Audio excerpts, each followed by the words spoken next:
Follow these steps for the juiciest, most tender Thanksgiving turkey you ever made in your life. Grab your thawed 12 to 18 pound turkey. Then we're gonna make the brine. Grab a food safe container, add a gallon of water. Then add 1 bag of my top of the line brine. This is 8 delicious herbs and spices that you need to make the juiciest, most flavorful turkey this Thanksgiving. You can get the brine from UncleDibbz.com. Now place your turkey directly in that brine mixture. Make sure your turkey is fully submerged so that it soaks up all that flavor.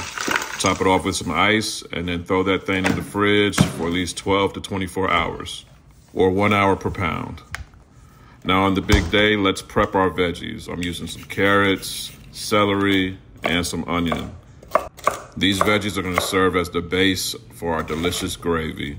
Go ahead and set those in a bowl to the side. Once that turkey is done brining, rinse off all that brine solution and pat it dry. Grab that turkey by the legs and transfer it to a roasting rack. Add some olive oil all on the back side of that turkey, and then for flavor, I'm coming with that dirty bird rub. 13 herbs and spices to guarantee you make the most delicious Thanksgiving turkey. Get it from UncleDibbz.com. Here's a little tip from your unc. Season the top side last, because that's the presentation side, AKA the money side.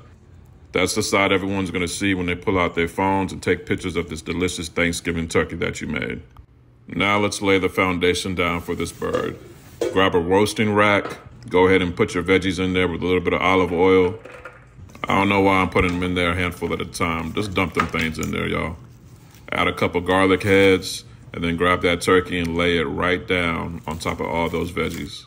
Make sure you tuck your wings underneath the bird, then stuff that cavity with some lemon, and I like to put a little apple in there too as well. Grab some butcher twine and then tie up them legs. Listen, our turkey's got class. It keeps its legs closed. Add 2 cups of chicken stock to the bottom of the pan, and then 1 can of beer, but make sure you just leave a little bit for yourself. Roast your turkey in the oven at 325, and then 1 more additional hour at 375. Once your turkey is done, let it rest for at least an hour and a half. I know it sounds like a long time, but you want all those juices to stay in the turkey and not end up on your cutting board.